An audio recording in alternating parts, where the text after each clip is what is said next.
ladies and gentlemen.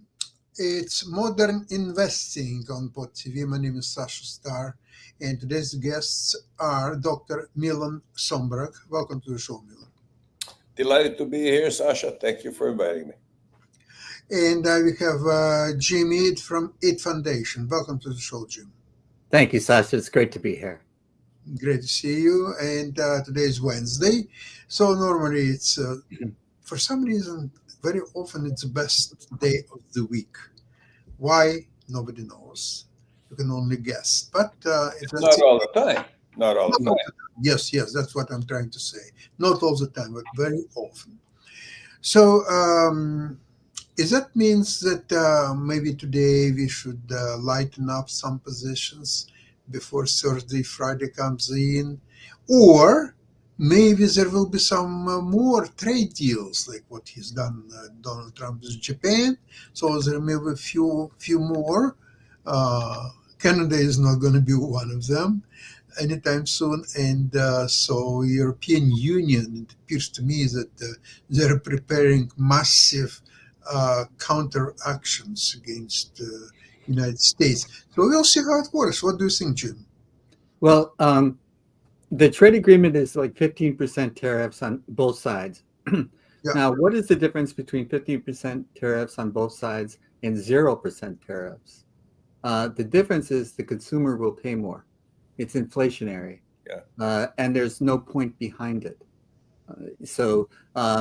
These types of things, the market's sort of pricing in these types of behaviors by Trump, but it'll take months, several months at least, before people start to feel the effects and realize that, hey, things are just costing more. You know, this isn't good for the American consumer. This isn't good for the Japanese consumer. But the point is, Japan has said, okay, if you're going to put 15% on us, we'll put 15% on you, and which is entirely reasonable. So people exporting to Japan will suffer, and the imports will cost more. So what's the point of this tariff? Economists universally agree that tariffs are not useful, but Trump doesn't listen to economists. Who does? A couple of small things, so to speak. Let's see, Jim, you're right. If the trade is somewhat equal, let's see, one country exports to another $1 trillion worth of goods, and in a way, the other country exports to U.S., let's say, same $1 trillion worth of goods.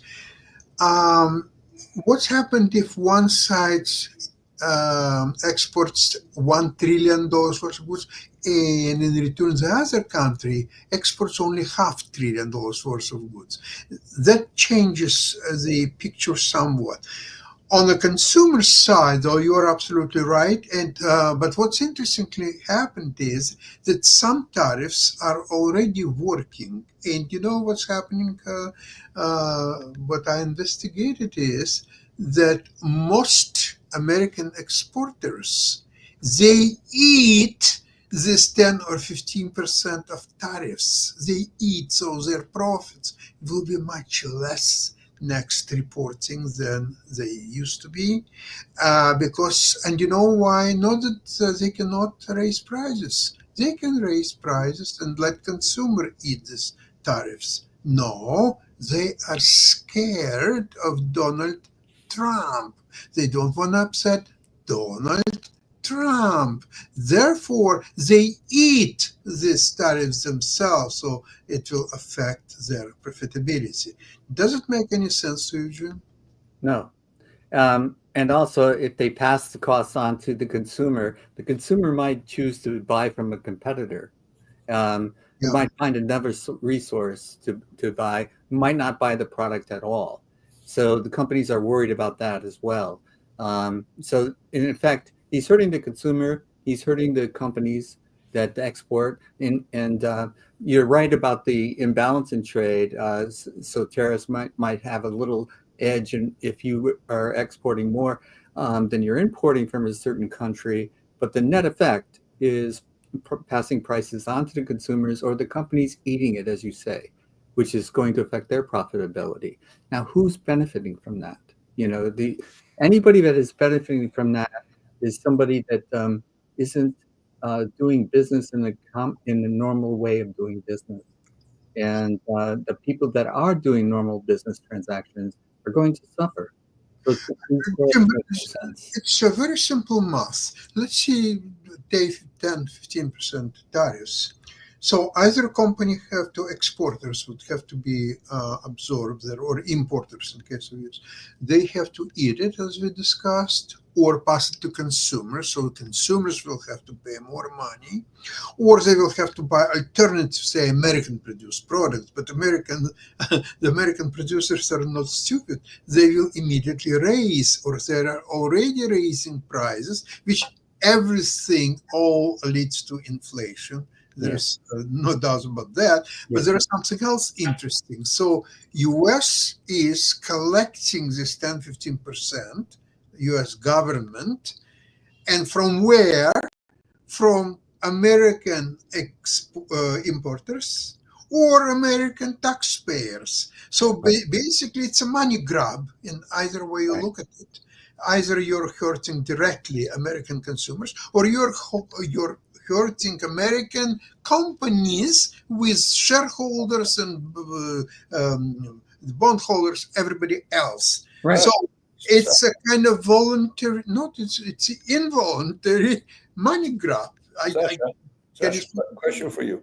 Yeah. Can the government, U.S. government, take that money grab to pay down its debt, which is Who enormous? cares? And Who cares? Why I, as sure. a consumer or a shareholder of the company, would care about American debt, which is intentionally being increased by $4 trillion? Milan, does it make any sense to you?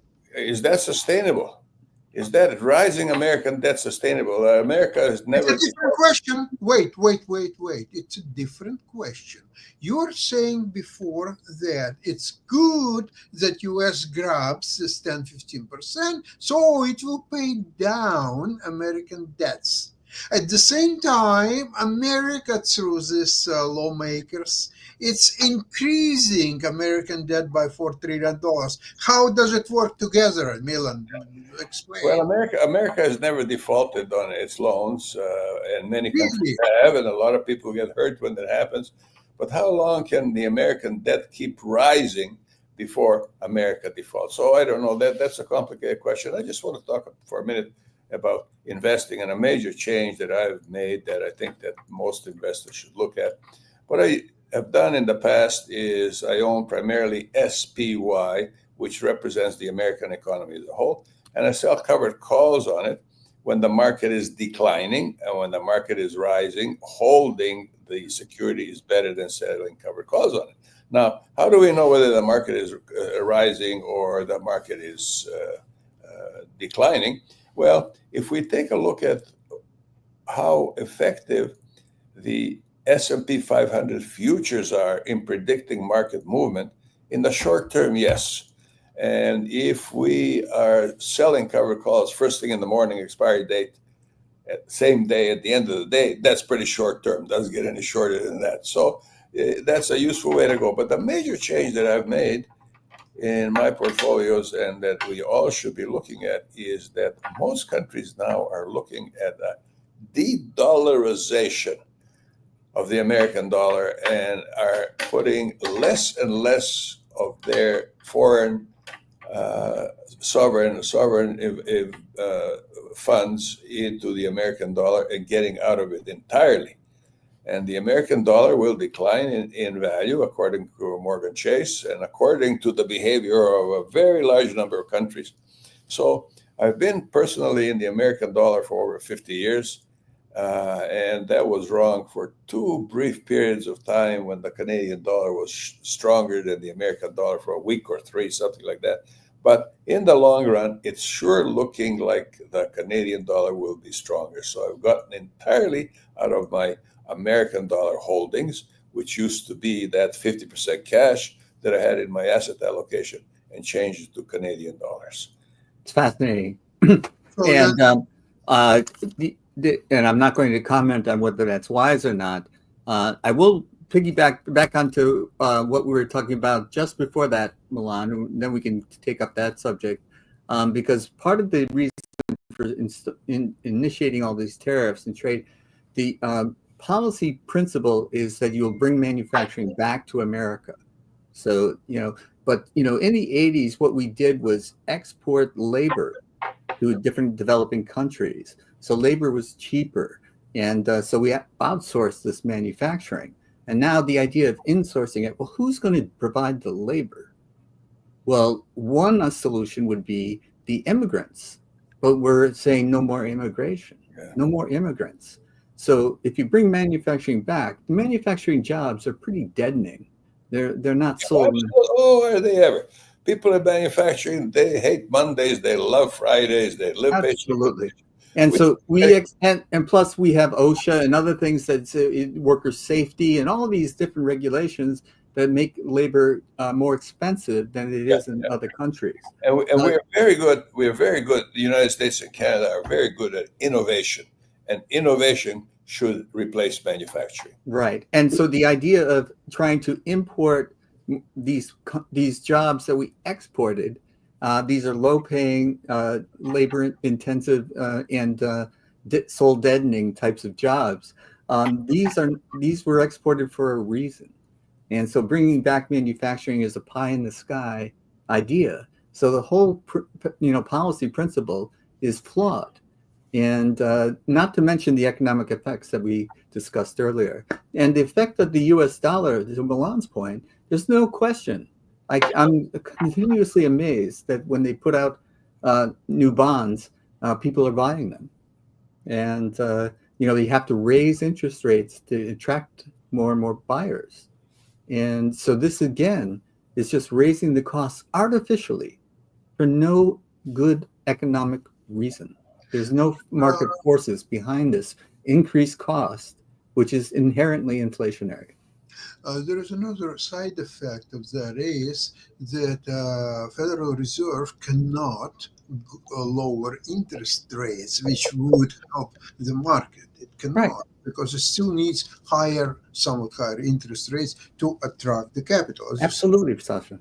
Now, another interesting thing, what you just reported, Milan, is that if you believe, and you're right, that US dollar will go lower, that's automatically brings up gold, silver, other metals, and believe it or not, Bitcoin, the cryptocurrency. That's where Trump's putting his money, cryptocurrency.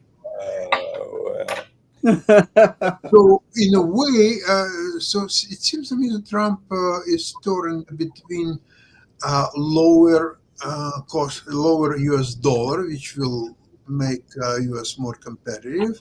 At the same time, it brings up the price and value of gold, silver, and Bitcoin. So if he let me ask you both of you a question. People have made money in Bitcoin and people have lost money in Bitcoin. Have more people made or more people lost money in Bitcoin? Or can you answer that question? How does it affect us here? Yeah. We have what I call rules-based investing, and rules are always right. And then we have judgment-based investing, and judgment is wrong much of the time. So rules. And the number 6 rule, there's 6 rules that we talk about, and I just mentioned the rule number 6. If you cannot explain an investment to a 10-year-old, don't get into it.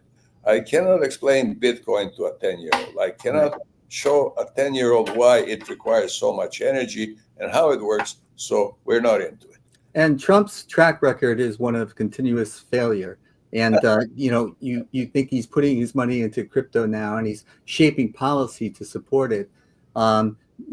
We'll talk about Trump's social media as the latest example. It's down 50% this year. So, everything he seems to touch, remember Trump University, remember Trump steaks, Trump vodka, Trump Bibles, everything he seems to touch. And he's using the power of the presidency to push up cryptocurrency because that's going to financially reward him. He's using the office of the presidency for financial reward. Well, it's also, but the question I have is, how did he get elected? How does he get enough support to get elected? I mentioned previously that about a third of the voters voted for him, and another third voted for Kamala Harris, and a third did not vote. That's how he got elected. Oh, maybe you're right. Yeah, Yeah. I got. Yeah, yeah. Yeah, people have gotten to the point of apathy. They don't think it matters. It does matter, and your vote does count. But most people, or a third of the people, anyways, not most, but a third of the people have become so discouraged they don't see any reason to vote, and because it's all the same as far as they're concerned. It's distant and doesn't affect their day-to-day lives. But as we were talking, when things cost more, it affects your day-to-day life. So it does matter who you vote for. It does matter the message that America puts out to the rest of the world. And right now it's a message of division rather than cooperation. The worrisome thing to me is that a president can stay in power for more than 2 terms, for more than 8 years during times of war, like FDR did. FDR died in office and was succeeded by Harry Truman. FDR didn't need to deal with these restrictions of 2 terms. At that time, it didn't exist. That's why it been 3 and 4 times to left. It does exist now. And is Trump going to declare war on somebody so that he can stay in office longer? Well, look at Putin and Netanyahu. These people are, staying in power in part because of people aren't going to kick them out of office during wartime. Now, there's nothing that I would put past Trump, but he might have an even more nefarious idea in mind, which is to stay in power and challenge the constitutionality of that restriction. If the Congress has no backbone, which it has shown none so far, he might get away with it. He's not paying attention to Congress. He's not paying attention to the judicial. But what people have to know is that their vote counts, and the midterm elections are coming out, and they can give a strong message to say, this is not the way that we want the country to be run, and elect people that are going to oppose Trump's policies, oppose Trump's lining his own pockets with the power of the presidency. And these are the types of things that Americans need to stand up and be counted. And if we don't, we get the government we deserve. Talking about Trump's lining his own pockets, Bloomberg stated that if Trump had taken the money he inherited and simply invested it in SPY and sat still, he would have done better. Of course. And, he was one of those people who was born on third base and thought he'd hit a triple. He took credit for everything, including his father's accomplishments. And, this was mostly to impress people. And, he would take out debt and then, take out more debt to pay off the debt. And he thought this little scheme would be continued. But New York caught on to him first, and people stopped lending him monies. And then he had to go to foreign banks to get money. And then he became president, and he got convicted of 31 felonies, and he still got elected. So, when you're saying he got to see the consequences. He had to turn to foreign money. In fact, he got the money from Deutsche Bank.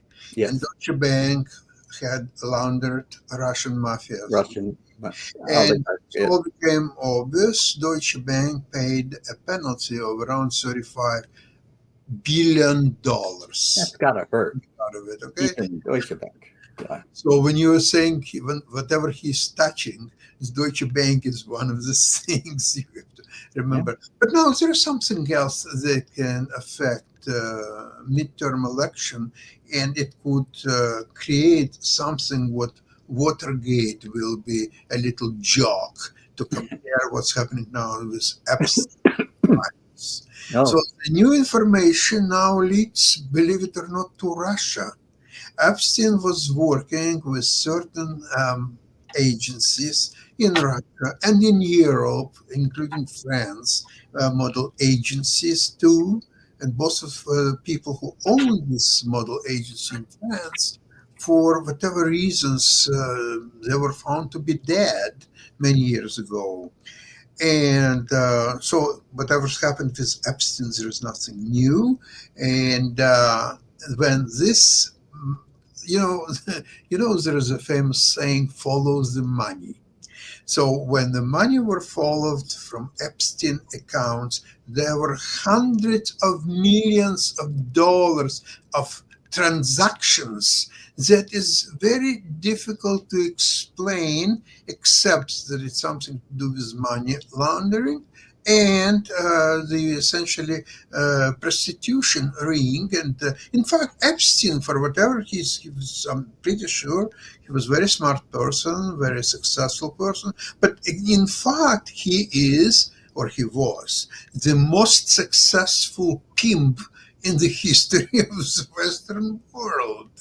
He was so well paid that it's just incredible. He was a very wealthy man, specifically for providing uh, prostitutes, including underage girls, to uh, rich and famous people. So it doesn't actually matter whether, you see, Trump uh, has very little to do with all that, perhaps, while being just a very close friend of Epstein for many years. So there are certain things that he ought to know as being a close friend of Epstein. But people, the caliber of people involved in that is phenomenal. And it's now a situation that cannot be hidden anymore.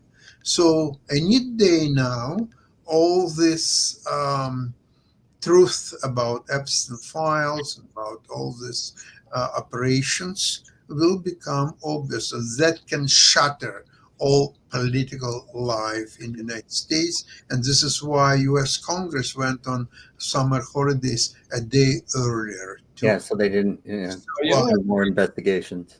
you Yeah, know, criminals have a code of ethics too. They don't like pedophiles.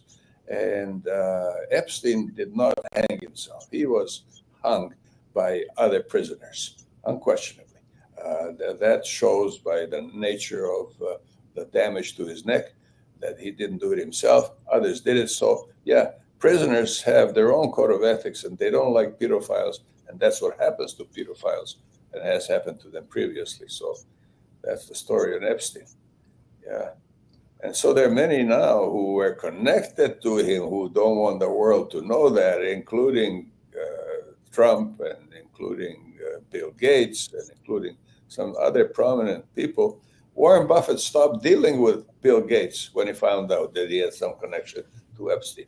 You know, Buffett and Gates were together in many organizations, including philanthropy. You know, Bill Gates and his wife have a philanthropic organization.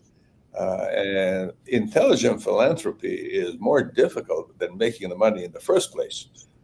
And so Warren Buffett let Bill Gates look after his philanthropy. But they parted company when Buffett found out that he had a connection to Bill Gates. And there are many, like I said, Trump too, and many other prominent figures who don't want the world to know they had any connection to Epstein. okay, coming back to investing. Please, Milan, explain, if you went in the Canadian dollars instead of US, how then you're buying the S&P 500? Oh, you know, I have a 50-50 asset allocation. Yes. David Svensson recommends that. And interestingly, your favorite book, Investing Soup's Wizards. doesn't have Jim Diamond in it. It doesn't have Warren Buffett in there. It doesn't have Peter Lynch in there. Because they are not market wizards, that's why. What are you talking? What is it? Define a market wizard. If somebody like Warren Buffett has made nearly double the S&P 500 for 60 years, that's not a market It wizard. doesn't matter. Somebody who makes 1,000% a year, that's a market wizard. Somebody who beat S&P 500 is not a market wizard. That's a definition. Nearly double the S&P 500 for 60 years. Nothing. It's nothing. Well, I guess The market wizards will It is Warren Buffett in a matter of 1 month. They will generate more profits than Warren Buffett in a year. And they will do it 60 years in a row, provided that they will have so long life. Yeah, not in a short term, it's possible. Yeah, long term, nobody's done it before, so they're Well, going. the people who are in market wizards, they've done it for years. No, not for 60 years. They haven't left. They haven't lived that long, unfortunately. But Well, the are issue is that Buffett made his money in a certain economic environment that no longer exists, and that we're talking about modern investing because the investment environment has changed. The fact that you can do daily transactions, including covered calls, on a daily basis with an expiration date Yeah, the same day, is that's right. a very modern invention. yeah. That's true. So, Milan, actually, you should beat Warren Buffett and Svensson and all other wonderful people by doing what you're doing. So You know, then, what I'm doing is very safe. It's buying the American economy Absolutely, it yeah. as a whole, buying the American economy as a whole, not picking stocks. The prospects of beating SPY with an asset allocation of roughly 50-50 are close to zero for most people. Now, there are some exceptions, like I mentioned, Peter Lynch has done it. And And you're talking about the asset allocation, and the 50% of cash now is no longer in the US dollar, it's in the Canadian dollar. yeah, But that's the right. 50% of your allocation that's invested is in the SPY.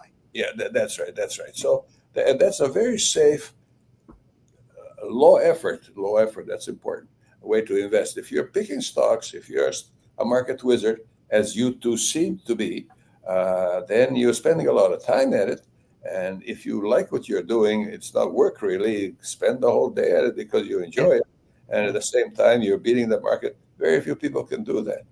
And so I am too lazy to spend all day doing what you're doing. So I check the market Oh, for 3 minutes first the thing in path that you have chosen is a smart one, and the path that Sasha has chosen is also very intelligent. So there is room for both approaches. Oh, absolutely, absolutely. It depends on how you're constituted. Right. Depends how you're made of. That's right. But the de-dollarization is worrisome as more and more I countries agree. are getting out of the American dollar in their sovereign investment funds. And so that's why I'm in the Canadian dollar, which how effective is uh, the S&P 500 futures in predicting market movement? Short term, yes. Long term, no. How effective is Chat GPT in being an investment advisor? It looks pretty damn good to me.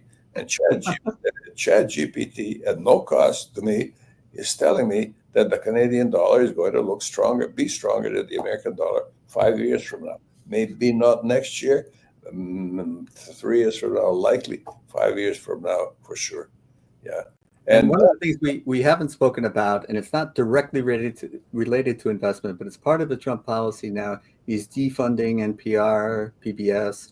He's defunding a lot of things that um, people rely on if they don't have a certain level of income for information, for education, and these types of things. And they're being devalued. And a lot of his policies are to increase that will have the effect of increasing the national debt, not lowering it. So he's looking for big home runs and cutting things that he doesn't like because he shows he has no value associated in his own mind with these programs that help the poor, programs that help people that need a leg up in their contributions to society. And even though the math shows, it's the way to invest in the future. You invest in the children and let them grow up fed and educated, and they will be productive citizens in the future. This math is undisputable, but it seems to be too difficult for a lot of people to contemplate and to understand. And so his programs to defund those things that are helping those less off and try to fund people who are already incredibly wealthy has had the effect of still increasing the national debt, which will piggyback into what you're saying. You can't lower rates if the national debt is rising. And none of Trump's policies have the effect of hitting the national debt, except for his kind of skewed concept that tariffs will help in some way. With tariffs, I'd like to mention something very important. Trump is losing completely American soft power, which was so important for so long time, and now he's completely destroying it. Most countries are now being very hostile, to tell you the truth, including Canada. In Canada, normally, let's see if it's a government policy, so you have a big advertising, buy Canadian, be patriotic, business or that. There is nothing, none of it is here. It's coming from the people, from the rank and file Yeah. Canadians. Well, it's interesting that Trump's policies are divided America, but united Canada. Exactly. Just finished a meeting of Yeah. Prime Minister Carney with all premiers of Canadian provinces.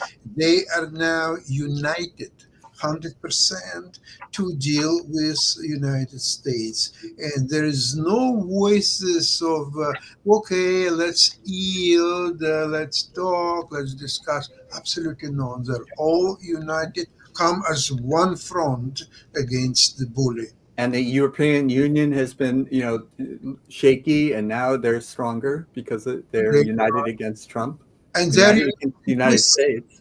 you can't believe how many foreign governments sending their people to Canada, investigate use of Canadian industrial base, which is not much difference from US, except it's much smaller.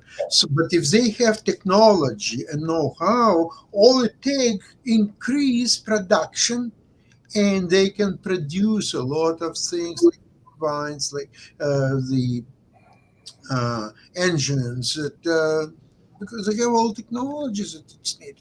So they have to see like Canada historically, because it's so much smaller than US, and the Europe is so far away, same as Japan or China. So it's so comfortable. You deliver by truck some goods to US, Wisconsin or some other state. You stop there, you have a beer, you talk, Detroit's not that far from Toronto. and then you're going back. These days are over. Now Canada is coming of age. It's coming to international scene, and that's where development of Canada absolutely bypassing United States, and people in Wisconsin and Minnesota. What's happened? Where's the visitors? Usually every summer we had so many visitors from Canada. Where is it? What's happened? Well, ask Donald Trump what's happened. I think that's And also, the climate change is going to favor the northern provinces a little Yeah. bit. The scourge of the heat waves that are affecting Europe in the south now, these are not going to be abnormal experiences. Yeah. Climate change has been around long before Homo sapiens was around. And the interesting thing that we need to answer is, to what extent is Homo sapiens contributing to present climate change, which has been around since time began? It's right since the dawn of the industrial age. It started.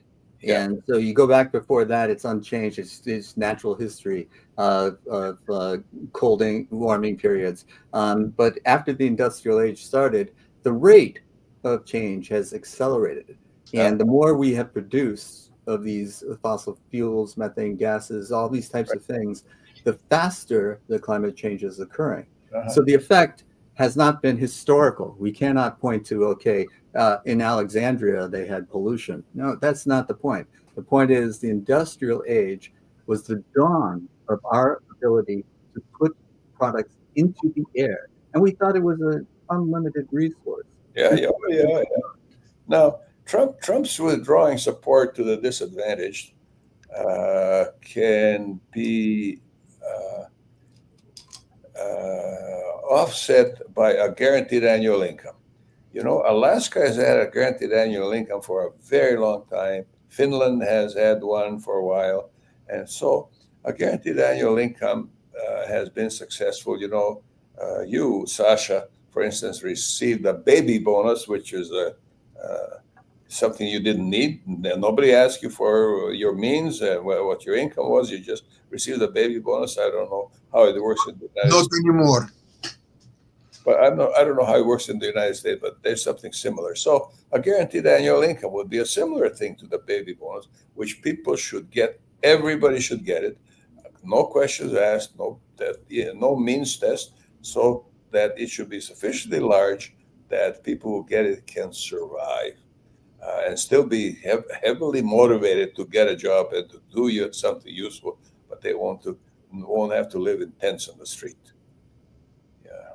Maybe. I don't think that if people have available means to, let's put it, survive, for example, because they can still do cash jobs and do some services here and there, that in fact kills any incentives to look for a real job. Well, I have a series of Taxes and so on. I have a series of what I call Sombrax laws, one of which is after the third glass, all wine is good. And another one is that if a system can be abused, it will be abused. Somebody will be abusing that system, no question. But not For example, the executive branch of the U.S. government. It's a system that's been in place and working for a couple hundred years, but it's being abused today. Yeah. There you go. Yeah. So a guaranteed annual income will be abused, but not enough to hurt. Okay, before we finish today's program, I'd like to just coming back to investments. I'd like to just take a synopsis of investments that I hold right now. Well, not all of them, some. For example, one position I have, I sold puts on CRM. January 16, 2026, I sold 280 puts. I got paid $33 for each put, which is $3,300, of course. And I'm making a little bit of money already, but I think the closer we will move to the expiration, the more money I'll make. Well, potentially all I'll make is 3,300 per put. Right now, I can buy them back at 28.50 approximately. Then I was attracted to company Merck, and I bought 500 shares and sold 5 covered calls. So I'm making a little bit of money there. What's the expiry date on those covered calls? On this one's August 1st, I sold 82 calls. And the other one was sometime in 2026? Yeah, but it was puts. Yeah, okay. So puts. The closer the expiry date to the time you place your position, the greater the percentage return. I'm not playing percentages, I'm playing money. $3,300 you will get for far away puts. Also, it provides a cushion for me to being wrong before it will correct itself. So far, it's doing very well. But again, I have a cushion. And in fact, now since I'm winning this position, I may add a few more puts to this position. You know that I'm a very greedy person. And well, your name is Star, and you are a star when it comes to investing. Not many people are. Okay, listen, why would I care about other people? I have to care about Sasha Star and my family, as you know. So America is doing well. Covered calls, of course, I'm losing money on them, but it's expiring next Friday. So I don't know, maybe I will deliver stock and just collect everything, premium on stock and premium on the sold covered calls, or maybe I will buy back these covered calls and sell new ones. Of course, NVIDIA always big in my portfolio. I have now 500 shares. Also have 500 shares of NVDL. It's a double the movement of NVIDIA. Also, all positions are covered by selling covered calls on NVIDIA and on NVDL. NVDY, okay, that's another little gem. And of course, it went down after it paid wonderful dividends last week. Selling covered calls on a rising security is not a good plan. It's a losing proposition. The problem is that when you are entering position, you don't know whether it's rising market for this security or not. You don't know that. You can guess, and you can be right or you can be wrong, but you let's see, if you're playing a game when you are buying stock and it will went higher and then you sell covered calls, if you're right it will generate more profits for you.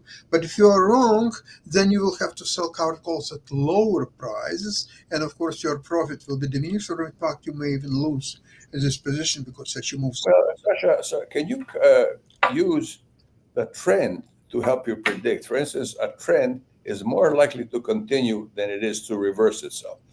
Trend reversal is one of the few certainties in the market, but yes, a trend is more likely to continue. So you can take a look at that trend and say, yeah, this is declining, good time to place cover calls on it. Or yeah, this is rising, not a good time to place cover calls. Better to hold the security itself. You'll get more money that way than selling cover calls on it. So is trend following useful as a predictor? First of all, there are many trends. There is a short-term trend, there is a long-term and medium trend. For example, if you would buy same Nvidia, let's say you would bought it on Friday, and by Monday and Tuesday you would be in red and losing thousands of dollars. So what's your, although in the long run, Nvidia of course will go higher, the trend midterm and even short term it's positive, but why would you subject yourself to a red when you could sell covered calls, and those covered calls would be in green and you can buy yesterday or even today you could buy them back at a profit. Yeah. So What, why what, would I what, torture The myself? investment strategy that I'm using is what's going on in our society. And our society, the biggest change that's going on, and we're just at the beginning of it, is the AI revolution. right. And so this is the type of thing that, people are pouring billions of dollars into this. And companies, and you pick the companies that are doing well, have a track record of success, have little debt, lots of revenue, and project their future projections for future revenue are great. NVIDIA fits all of those boxes. It checks all of those boxes. And Actually, NVIDIA is one of the companies that I've invested in. And it's one of the things that is going on. And there's nothing that Trump can do to stop that.